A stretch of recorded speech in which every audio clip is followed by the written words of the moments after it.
श्रीमद् भगवद गीता के हर अध्याय को यदि गंभीरता से पढ़ें तो पाएंगे कि ये जीवात्मा और परमात्मा के बीच बातचीत है, एक संवाद है।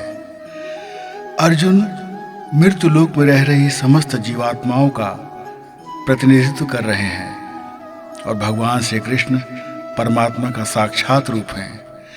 जीवात्मा की हर भटकन का समाधान भगवान श्री कृष्ण दे रहे हैं।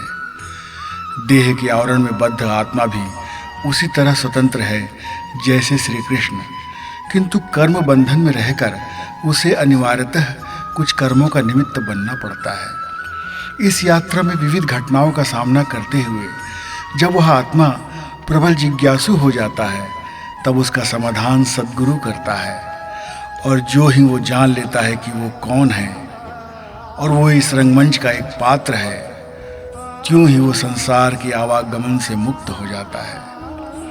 वो जब ये जान लेता है कि वो केवल निमित्त मात्र है, तब वो पाप पुण्य के बंधन से मुक्त हो जाता है।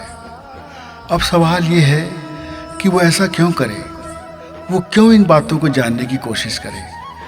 क्यों ना वो अन्य जीवों की तरह प्रकृति के अधीन यंत्र की तरह कर्म करता हुआ अपनी यात्रा खत्म करे। तो गीता कहती है कि नहीं, उसे जो मनुष्य है, मननशील है, वो सही और गलत को समझने के लिए सवाल करता है। उसे अपनी यात्रा का मकसद जानने का हक है। वो सवाल कर सकता है, वो पाप पुण्य को समझना चाहता है। अक्सर हमने देखा है कि जो किसी के लिए पाप है वो किसी के लिए पुण्य हो जाता है। किसी को यदि कुछ गलत लग रहा है तो वही किसी के लिए एकदम सही हो जाता है। हम इसे इस तरह से समझ सकते हैं। अब यदि किसी को फांसी की सजा दी जा रही हो तो जल्लाद जो मारेगा वो एक दृष्टि में हत्यारा होगा, पर नहीं, वो निर्लिप्त भाव से अपना कर्तव्य यदि ईमानदारी से कर रहा है तो यही कर्म उसके लिए पुण्यदायी है। भगवान श्री कृष्ण अर्जुन को यही समझाना चाह रहे हैं कि तू मत देख कि तेरे विरुद्ध कौन खड़ा है, तू सिर्फ ये देख कि धर्म, न्याय और नीति के विरुद्ध जो हैं उन्हें किस तरह परास्त करना है। और इसमें यदि किसी की जान जा रही हो, किसी को मारना पड़े, तो यह भी जायज़ है। बस तुझे अपना भाव निर्लिप्त रखना होगा, और यही तो कर्म साधना है। इस संसार में कांटे से कांटा निकाला जा सकता है। सरल शब्दों में कहें तो यह कि कभी कभी सही मंजिल पाने के लिए गलत रास्ते पर चलना होता है। इस कर्मपथ पर चलना मुक्ति का द्वार है। किंतु कर्मपथ पर चलने की प्रेरणा देने वाले भगवान श्री कृष्ण ये भी कहते हैं कि यदि तू थक गया है तो उससे आगे नहीं चला जाता, और यदि तू कर्मयोग की साधना करने में असमर्थ है तो सब त्याग कर मेरी शरण में आ जा। गीता में कहते हैं, मामेकम शरणम व्रज, अर्थात तू मेरी शरण में आ जा।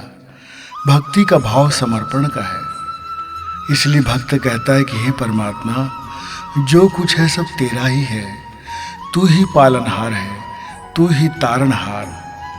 और जब ये भाव पूरी तरह समा जाए तब गोस्वामी तुलसीदास जी कहते हैं कि सिया राम मैं सब जग जानी, करहूँ प्रणाम जूरि जुग पानी।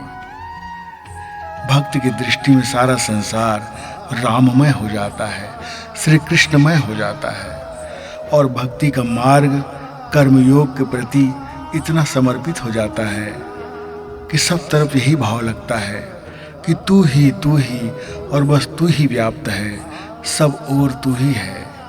हम आज के इतिहास की बात करें तो गुरु गोविंद जी महाराज हो, गुरु तेग बहादुर सिंह महाराज हो। गुरु तेग बहादुर जी महाराज का जब शीश काटा जा रहा था तब भी वो कह रहे थे कि हे मालिक, तू ही सर्वत्र है। और गुरु गोविंद जी महाराज की चारों शहजादे जब शहीद हो रहे थे तब भी गुरु गोविंद जी महाराज कहते हैं, हे मालिक, सब तेरी ही इच्छा से हो रहा है, मैं तेरी इच्छा का गुलाम हूँ, जो तू चाहेगा वही होगा। तू उस रूप में भी है और इस रूप में भी है। यही गीता और भगवान श्री कृष्ण का दर्शन है। यदि व्यक्ति समझ ले कि सामने वाला भी उसी परमात्मा के रूप में रहकर वो विपरीत कार्य कर रहा है और मैं भी उसकी इस राह पर चलकर धर्म के रास्ते पर चल रहा हूँ, तो इस एकाकार भाव से भय और चिंता से मुक्त जीवन आनंदमय हो जाता है। गीता इसी आनंदमय जीवन को जीने की प्रेरणा है। गीता का अध्याय, हर अध्याय इसी बात की प्रेरणा है कि काम ऐसा करो कि सुख और सुकून में बीत जाए। जय श्री कृष्ण।